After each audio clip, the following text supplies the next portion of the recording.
Hey guys, welcome to the Premium Picks Bet Show for UFC Fight Night. Beneil Dariush versus Arman Tsarukyan. Before we get into this, please like and subscribe. And if you're looking for picks or in-depth breakdowns, watch the last video. This is strictly from a financial point of view, what we like financially. First fight of the night, Jamie Lynn Horth versus Veronica Hardy.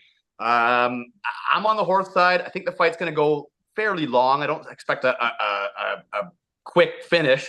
So I like Horth over 1.5 to get to plus money. It only gives you plus 100. So is it great? No, I would not go big on this fight regardless. Just nothing else really stands out to me. Do you see anything on this fight?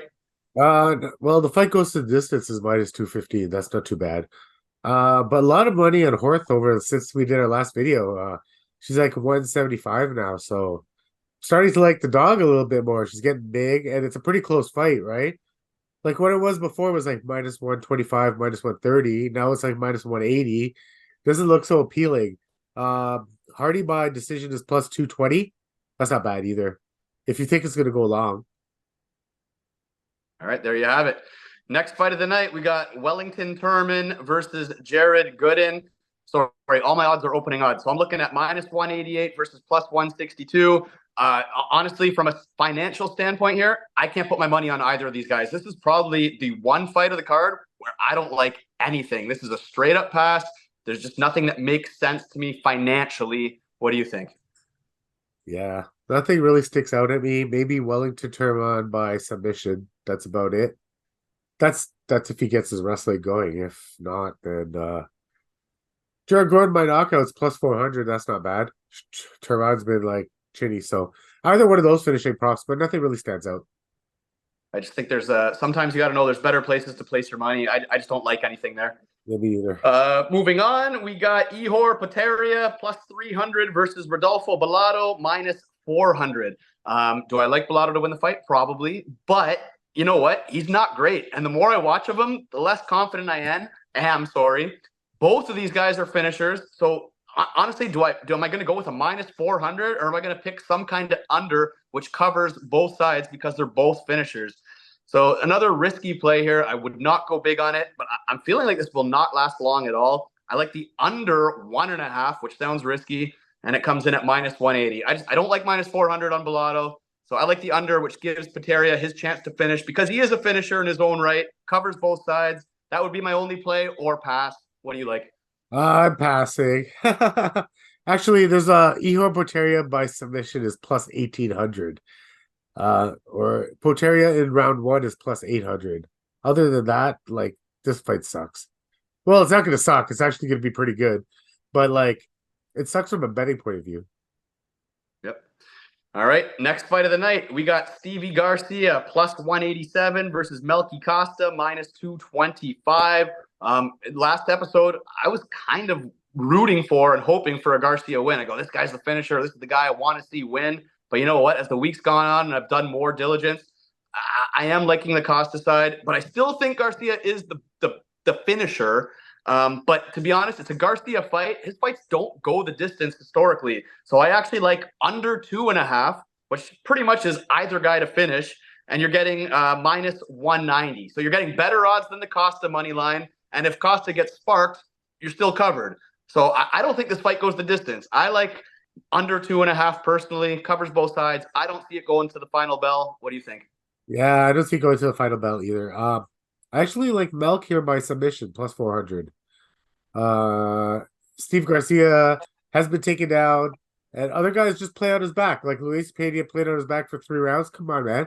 I think if Costa gets on his back, it's a wrap. Yeah, sure. All right, moving on. I've got a fun fight here. Joe Solecki plus 110 versus Drakkar Klose minus 138. The classic striker versus grappler. This fight is kind of giving me the spooks because of Drakkar's inactivity, but I still have to roll with him. I think he's a great fighter. I think he should be I think he can compete with the best of them. He's just been inactive. I think he's a great fighter. I think he's a great striker, and I think his grappling is good enough to not get submitted. So the money line is enough for me. Minus 138. It's a fairly even line. I like Drakkar. Will it be a huge play? No, but I will be sprinkling him on a few bets, I think. What about you? Yeah, I like Drakkar too. I like Drakkar plus 1.5 for a same gamer. That'll get you close to or plus money. Or Jakar by decision is plus 190. I like that one too. Sounds good. Moving on, we got what I think is going to be a fairly quick middleweight fight. We got Cody Brundage plus 187 versus Zach Reese minus 225. Zach Reese, 6-0, 6 first-round finishes, but against nobodies. So it's hard to be super confident. It's not that I think Reese is great. He's not. It's that I just think Brundage always finds a way to lose, and it's always by way of finish. And Reese is a finisher. So I do like Reese to finish this fight, but it only brings them to a double method of victory to finish minus 150. You're really not getting much better points than the money line, but I still like him to finish this fight. Give me Reese by finish, minus 150. I don't really see anything else unless you want to sprinkle that first round streak he has going, but I don't know. What do you think? Not the first round is plus 130, but if you just take it by knockout by itself, it's plus 200. So, yeah, but it's still risky as hell. He's the guy with the no experience, and Brundage should essentially, if like Brundage has a better IQ, we would pick him in this spot because he probably should win in this spot.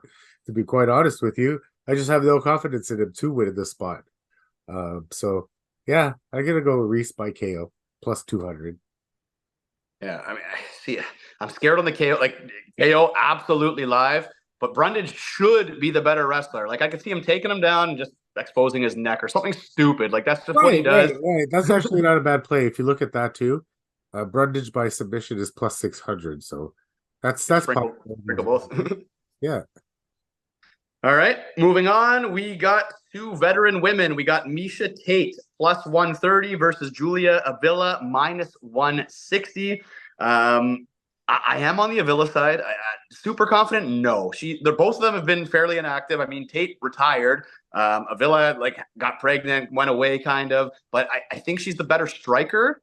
And Tate hasn't used her wrestling to grind anything out in a long time, so I don't expect her to be able to do it here. So Avila on the feet. Tate's historically tough, so I like Avila over 1.5.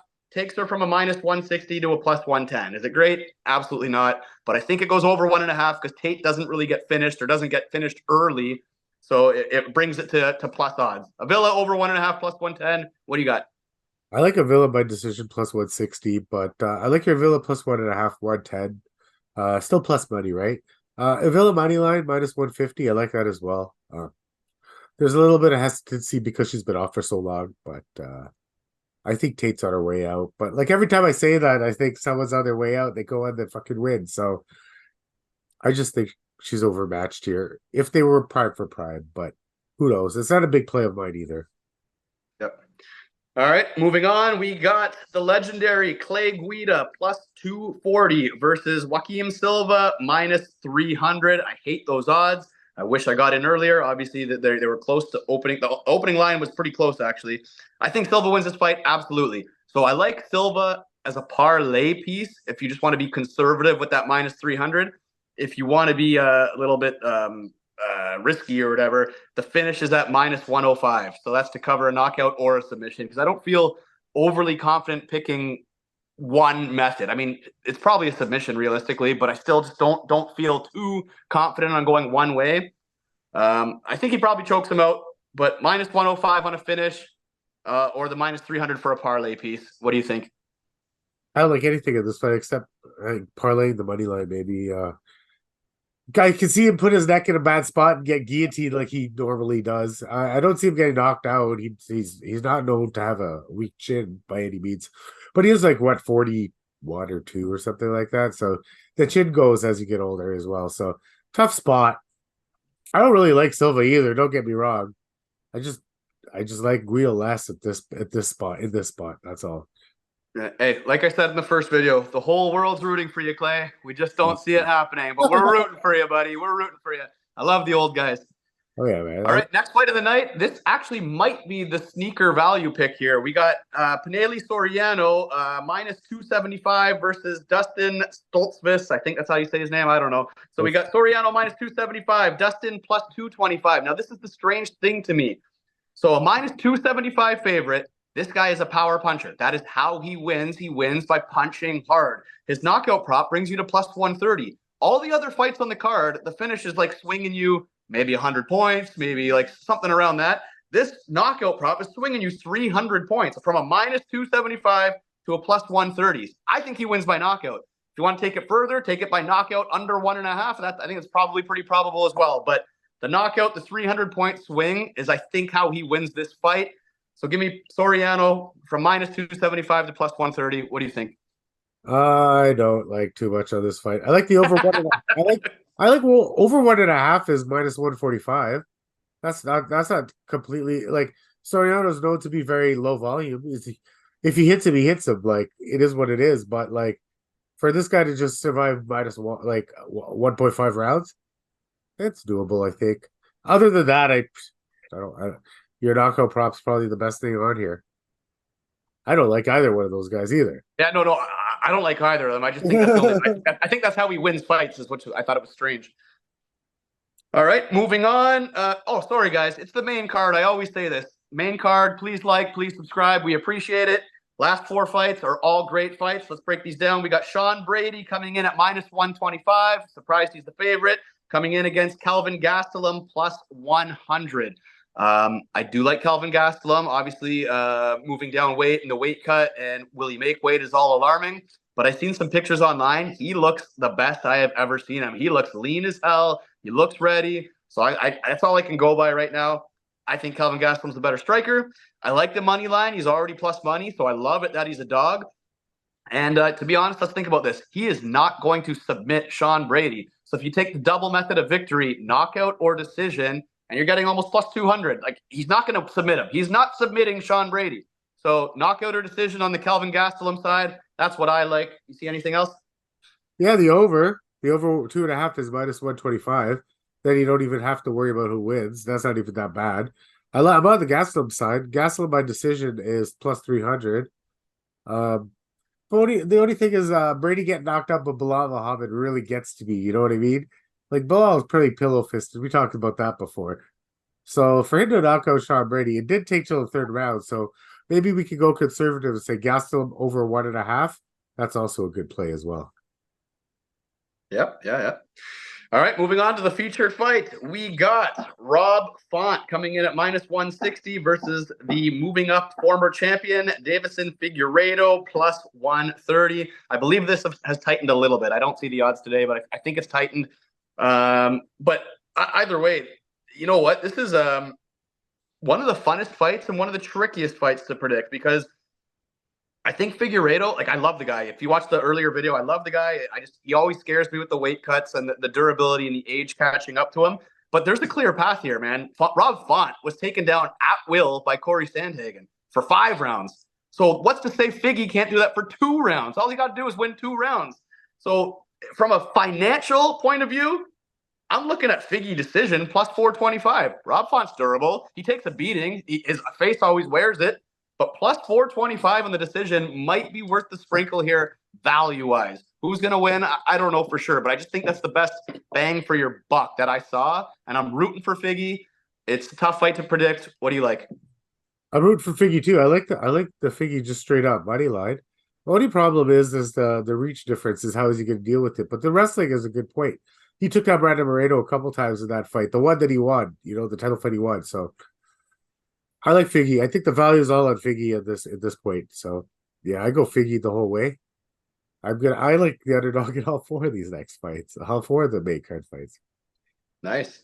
All right, and that brings us to the co-main event. Looks like you've already spilled your beans here. We got Jalen Turner coming in at minus 250. I believe I saw it earlier today at minus 225. I could be wrong, but either way, Turner's the favorite against Bobby Green plus 200. 1 week's notice. Will Turner make weight? Will he gas? He looked terrible last fight.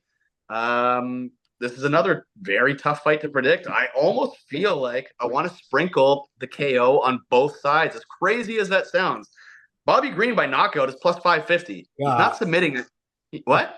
That's fucking crazy. It's crazy. It's crazy. The guy's got hands. The guy's got hands, and Turner gasses. So on 1 week's notice, there's not a chance Turner gasses, and this guy just kind of overwhelms him. It's very possible. And the Turner knockout's plus 260. Like I'm like, you could play both sides on knockout, and if a knockout happens, you're ending pretty good here. So those are the things I see. I don't love anything here, but those are the two things that stood out to me. The green knockout plus 550. Like these would be sprinkles. They would not be parlay pieces. They would not be huge bets. They would be sprinkles. What do you think? The Bobby Green KO decision is plus 190. That's good. And the Bobby Green round 3 is plus 2,000. That's good.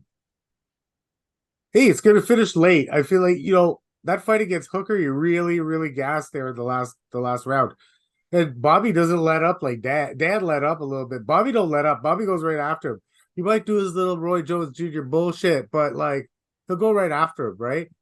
And who's the fight he finished in the third of the last round? Was it the Ferguson fight? He was to go. I think it was the last round. He went right after him and finished him in the last round. So he's not going to take his foot off the pedal, especially if he gets Turner with the cardio dump, right? So yeah, Bobby Green plus 2,000. I seen worse spots to throw $10. I mean, those are all sprinkles. A Bobby Green knockout plus 550. A Bobby Green third round plus 2,000. Like these are sprinkles. They're not big bets. They're not parlay pieces. Nope, but I would definitely put $5 to win $100 any day of the week, right? Hells yeah. Hells yeah. All right, and that takes us to our main event. We got Beneil Dariush, the one we're all rooting for, coming in at plus 225 versus Arman Tsarukyan, the cocky, arrogant, fucking kind of decisionator here. But this feels like we're all rooting for Beneil, and I know you're on the Beneil side, but it feels like Arman has to make a statement here. He has to. And I know history says it'll be a decision or it'll be a late fight or something like that, but I can't help but feel like Beneil's getting older. I'm rooting for the old guy. I want Beneil to win, but I can't help but feel on the inside that Beneil's getting older. He's shown in many fights to get rocked, many, many fights. So I can't help but feel like this is going to be an Arman knockout, and I hope to hell I'm wrong. I hope to hell I'm wrong. But from a financial point of view, I don't want to play Tsarukyan minus 275. So from a financial point of view, it's playing the dog, Beneil at plus 225, or playing Arman knockout at plus 140 because he's not going to submit him. So I don't want that double method shit for still minus money. It's an Arman knockout or a Beneil underdog. Those are my only two thoughts on this fight. What do you think? I probably said it the last fight. I'm probably going to play Beneil at 225. I feel like there's a lot of value there. I know Arman's faster. I know he's younger. I know his wrestling is really good. But Beneil's a dog. He'll at least go out of the shield, right? And I could get a lot worse than plus 225, right? So, I mean, if it was closer, like I said before, the other one, if the odds were closer, we would definitely pick Arman, right? But these guys aren't that far away from each other in the division. And skill-wise, Beneil was there. I feel like the spot's just not giving him enough respect. They're trying to make you pick Arman, and I'm not. I won't take it at those odds. If this thing tightens up a lot, then maybe. But and other than that, I don't know. How does Beneil finish him? Does he knock him out? I don't think he knocks him out. What do you think? Do you think a submission is plus 1,100? I'm not gonna lie, buddy. Like I hate Arman. I hate him, and I'm rooting for Beneil. But I did watch video earlier, and I'm really not feeling the Beneil pick here. I was on him for the Charles Oliveira fight. I was. Obviously, he got finished pretty quickly. I was doing diligence on Drakkar, so I rewatched the Drakkar Beneil fight. Yes, Beneil won that fight, buddy. That guy was on skates, and that was a good fight. I just can't trust his durability. And then I have myself questioning: is Charles Oliveira way better than Arman? And I like him way better. So the answer is I love him way more. But is he truly better than this young, musclehead, fucking cocky asshole? I don't really know. So I think Arman's going to be able to do the same thing and knock him out. I hope I'm wrong. I think Arman's going to get the knockout. Sorry. We stopped that video for 1 second. We fucked it up there. Continue, A-Train. Sorry. No. It's just that it's the guys that stop him are power punchers, and I can't put Arman in that power punching sort of like Charles has power in his hands. Ask anybody that fought him, Justin Gaethje, all those guys. Charles has power in his hands. Hernandez that knocked this guy out has power in his hands. These are the guys. The Edson Barbosa has power in his hands. Those are his losses, right? So all his other losses are submissions or decisions or something to like haven't done them. But the guys that are knocking this guy out of power, who the fuck is Arman Tsarukyan ever knocked out? That's my question. And then it becomes just like an MMA match. If you can't knock out Beneil, he knocked out Joaquin Silva in the third round because he's loads better than Joaquin Silva. He should have had that fight done in the first round, to be honest with you. He knocked out Joel Alvarez. That was early in Joel's career. That's a good fighter. Yeah, but I bet you if they fought now, it would be way different. You know what I mean? So the guys he's fucking knocking out, like Christos Giagos, they have problems in their game. They have holes in their game. Beneil's pretty well rounded. So I don't know. I don't know. I just can't see the knockout. I can't see him win a decision though. Hold him down, grind him. But that assumes Beneil is old and he doesn't want to get up anymore or anything like that. But I just don't see the knockout.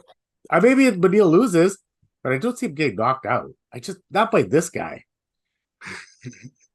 Brother, I hope that you are right. I want to be on record.